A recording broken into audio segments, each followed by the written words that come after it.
সুপ্রিয় দর্শক শ্রোতা মণ্ডলী, আপনি এই মুহূর্তে আমাকে যে যেখান থেকে দেখছেন এবং পরবর্তীতে যে যেখান থেকে দেখবেন, আপনাদের সকলকে জানাই আমি আমার প্রাণঢালা অভিনন্দন এবং শুভেচ্ছা। হেডলাইন এবং ব্যানার দেখে বুঝতে পারছেন যে আমি বলছি আপনাদেরকে ক্রিকেট, পানি, ভিসা, তিন দিকেই বিপদ, মানে ত্রিমুখী বিপদ শুরু হয়ে গেছে বাংলাদেশের উপর। এই ঘটনাগুলো আজকে বেশ কিছুদিন যাবৎ ঘটছে। আমরা হয়তো কেউ খেয়াল করেছি, কেউ খেয়াল করিনি, কিন্তু সকলেই কম বেশি জানি। তো কম বেশি জানতে বলতে দেখেন, ক্রিকেট নিয়ে কি হয়েছিল যে মুস্তাফিজ আমাদের একজন ক্রিকেটার, বাংলাদেশের খ্যাতনামা ক্রিকেটারই মুস্তাফিজ, তাকে আপনার শাহরুখ খানের দলে নেওয়া হয়েছিল 12 কোটি টাকা, মানে 9,9,25,00,000 রুপি, 12 কোটি টাকা প্রায় টাকায় বাংলাদেশে এই ক্রিকেটারকে নেওয়া হয়েছিল খেলার জন্য। কিন্তু সেখানে ভারতীয় বাঙালিদের প্রতিরোধের মুখে শেষ পর্যন্ত তাকে সেখান থেকে বের করা হয়েছে যে না, আমরা আর আপনাকে নিতে পারছি না, কারণ দেশের লোকজন পছন্দ করতেছে না। এইটা নিয়ে বাংলাদেশের বাঙ্গুদের চরম খেপা। তো ভাই, আপনারা এত চরম খেপান কেন? আপনারাই তো বলেন যে আধিপত্যবাদ থেকে রক্ষা পেতে হবে, বয়কট ভারত, সব কিছু। তাহলে এই মোমেন মুসলমান মুস্তাফিজ, হে ভারতের হয়ে খেলতে যাবে কেন? তার তো বাড়িঘর ভেঙে দেওয়া উচিত আপনাদের। সেইটা না করে আপনারা লেগে গেলেন কার পিছনে? ভারতের পিছনে। ভারত কেন নিবে না? ভারত নিতে হবে। আরে বাবা রে বাবা, আপনি সারাদিন বসে আমার গাইলেও দিবেন, আবার আপনারা নিব। আবার কি বলছেন যে রাজনীতি টাইনেন না?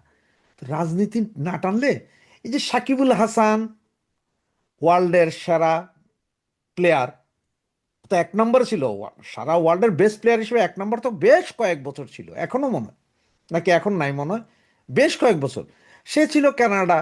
সে খালি আওয়ামী লীগের এমপি কেন হয়েছে এই জন্যই আপনার দোসর, এই জন্যই সে মার্ডারার বানাই দিলেন। তাহলে এখন ভারতীয়রা কইতেছে এও মার্ডারার, যতগুলো হিন্দু মরছে বাংলাদেশে সবগুলোর পিছনে মোস্তাফিজ আছে। কথা সেম না? তো সুতরাং এরা নেয় নেই। এখন এইটা নেয় নেই, এই জন্য এখন আমাদের বাংলাদেশের ক্রিকেট বোর্ড ওনারা বুঝায় ফেলাইছেন যে বাবারে বাবা, এবার যদি আমরা টি-20 বিশ্বকাপে খেলতে যাই, তাইলে যে দেখা যাবে এই যে ভারতে কলকাতার ইডেন গার্ডেন মাঠে একজন লোকও আমাদের ইয়ে করবে না, সমর্থন করবে না। বরঞ্চ পুরা স্টেডিয়ামে এই যে হিন্দু নিধনের এই চিত্র সচিত্র প্রতিবেদন দিবে সারা স্টেডিয়ামে, সবাই রাতে প্লেকার্ড থাকবে, তোরা জঙ্গি, তোরা জঙ্গির গোষ্ঠী। এগুলা ভাইবা চিন্তা, যেহেতু মানুষ পাবে না, খেলা মেলাও বরবাদ, কারণ দুয়োধনই দিবে, গালাগালি করবে। সুতরাং ওনারা কি করলেন যে আমরা খেলবো না। কোথায়? ইন্ডিয়াতে আমরা খেলবো না, নিরাপত্তার অভাব। আইসিসিকে ওনারা চিঠি দিলেন যে খেলা শ্রীলঙ্কাতে ঘুরাই নেওয়া যাওয়া হোক। এখন ওনারা চিঠি দেওয়ার পরে ভাই গতকাল রাতে আইসিসি জানাইলেন যে কোনো খেলা ঘুরান যাবে না, এই মুহূর্তে 1 মাস বাকি, আপনারা চাইলেই অমুক জায়গা তমুক জায়গা যাবেন, সেটা হবে না। আগে কর নাই কেন? এবং যদি না আসেন খেলতে পয়েন্ট কাটা যাবে, জরিমানা ফরিমানা তো আরো হবে, এটা হচ্ছে অন্য কথা, জরিমানা হবে। আর শয়তানি করতে করতে হয়তো কোন দিন দেখা যাবে যে এই যে আইসিসি থেকে ওয়ার্ল্ড কাপে যে যে ডিরেক্ট খেলেন, সেটা থেকেও বাতিল হয়ে যাবেন, আবার সে ডানা কাপ গতিয়া কাপের মতন খেলে খেলে আইতেইব। মানে ওই যে 50 দেশের লগে খেইলা জিততা চ্যাম্পিয়ন হইলে আপনি আইবেন, নাহলে আর পড়ে যাবেন। এইটাও হইতে পারে যে টেস্ট ক্রিকেট থেকে বাদও দিতে পারে আপনাদের, কোনো সমস্যা নাই তো। কারণ আইসিসির কর্ণধার, ইনভেস্টার সবই তো বড় বড় ইন্ডিয়ানরা। আপনাদের 2 পয়সার দামও থাকতো না, বাই করে দিতে পারেন। এ হচ্ছে যে এক ভয়। সুতরাং ক্রিকেট নিয়ে ব্যাপক সমস্যা। এবার আসলে একটু পানি নিয়ে বলি। এই যে আপনার গঙ্গা চুক্তি তো এই মাসেই সম্ভবত শেষ হবে, না জানে আগামী মাসে। এটা নিয়ে অলরেডি এই দেশ ইন্ডিয়া থেকে আসছে, আবার বাংলাদেশ থেকে গেছে, এরা দেখে টেকে আসছে, কিন্তু এই চুক্তি আর হবে না। কারণ এবার দিল্লি দিবে না। এর আগে আপনার তিস্তা যেমন দিদি দিত না দিল্লি দিত, দিল্লি দিত না দিদি দিত, এই অবস্থা করে যেমন ঝুলে গেছে, এইবার গঙ্গাও গেছে।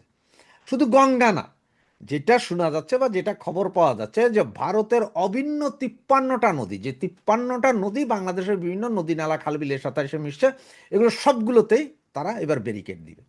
এখন আপনারা তো অনেকে বলতে পারেন যে আরে ভাই, ওরা পানি না দিলে কি হবে? বন্যার সময় পানি না, তখন তো ডুবে যাবে না ভাই।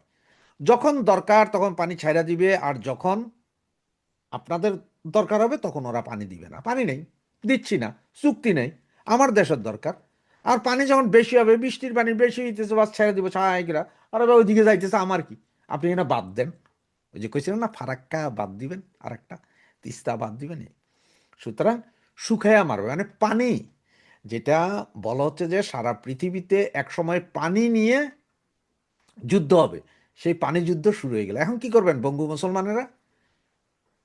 53টা নদীর পানি যদি বন্ধ করে দেয়, আপনারা হাইগা হোসার জন্য পানি পাইবেন না।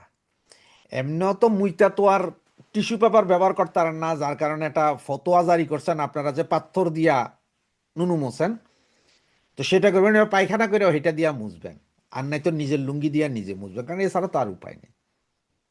পানি দিয়া এটা গ্যাদারিং শুরু হইতেছে, শুরু হইতেছে মানে অলরেডি হয়ে গেছে। কোনো চুক্তি হবে না, নট এ সিঙ্গেল চুক্তি। সব চুক্তি হচ্ছে হবে, হচ্ছে হবে, কোনো সমস্যা নেই।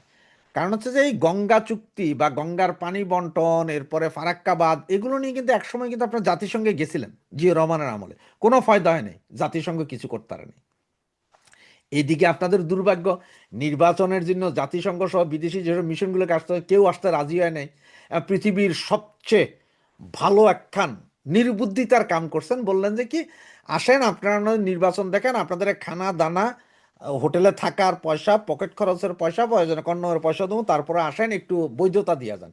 সেটা করতেও কেউ রাজি হয় না। এদিকে টিআইবি হারমাতগুলো কি কইছে যে না না না, এটা তো হয় না, এটা তো হয় না, এইভাবে এইভাবে আপনারা ভাড়াটিয়া লোক আইনে আপনারা দেখাইবেন যে নির্বাচন সুষ্ঠু হয়েছে, এটা হবে না।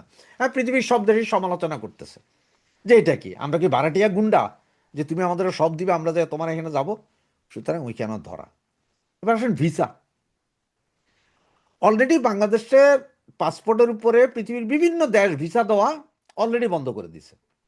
যেখানে আগে আমরা নেপাল ভুটানে সরাসরি যাইয়া পোর্ট এন্ট্রি ভিসা পাইতাম, সেটাও এখন দেওয়া হচ্ছে, সরাসরি ব্যাক করাই দিচ্ছে আমাদেরকে। মিডল ইস্টের বিভিন্ন দেশ থেকে আমাদেরকে ব্যাক করানো হচ্ছে, ইউরোপ থেকেও ব্যাক করানো হচ্ছে। এই জায়গায় কালকে থেকে আমেরিকা আবার নির্দেশ জারি করে দিয়েছেন কি, সেইটা হচ্ছে প্রথম যেটা দিছে, সেটা হচ্ছে বাংলাদেশি যারা আমেরিকাতে থাকে তারা সব নাকি খালি সরকারি বেনিফিটের পয়সা খাইয়া থাকার চিন্তা। হেরাজ এই হারামজাদাগুলো ওইখানেও বেনিফিট খায়, সব কিন্তু নামাজ পড়ে 5 ওয়াক্ত, হুজুর, সব জার্গো হুজুর, ওইখানে সরকারি বেনিফিট খাইব, আর হালাল হারাম নিয়ে কথা কইব। আর বাংলাদেশেও যে চোরাই কাম করে, 2 নম্বরই কাম করে, মানে সরকারের ট্যাক্স না দিয়ে কাম করে, সেই টাকা দিয়ে বাংলাদেশের বাড়ি গাড়ি ব্যবসা বাণিজ্য করে। এই হচ্ছে যে আমেরিকা। তো এইটা ধরা খাইছে, এটা প্রকাশ করে দিছে। এরপরে এখন কইল যে $18,000 মিনিমাম, তার মানে $18,000 তো না, আরো বেশি মনে হয়, 18 লাখ টাকার সমপরিমাণ, 15 থেকে 18 লাখ টাকার সমপরিমাণ টাকা গ্যারান্টি মানি রাইখা ভিসা নিয়ে যাইবেন। সেটা আবার কেমনে যাবেন? 3টে এয়ারপোর্টে নামতে পারবেন, সুনির্দিষ্ট 3টে এয়ারপোর্ট। এই 3 এয়ারপোর্ট দিয়ে আপনি নামবেন, এই 3 এয়ারপোর্ট দিয়ে আপনাকে বেরিয়ে যেতে হবে। এমন আছে যে হয়তো ওই টাকা যেটা আপনি দিয়ে এখান থেকে ভিসা নিয়ে গেছেন, হে ওখান থেকে বলছে না তোমার ঢুকতে দিব না, তোমার বাইরে গেছে। এই টাকা পাইতে তো আরো 6 মাস।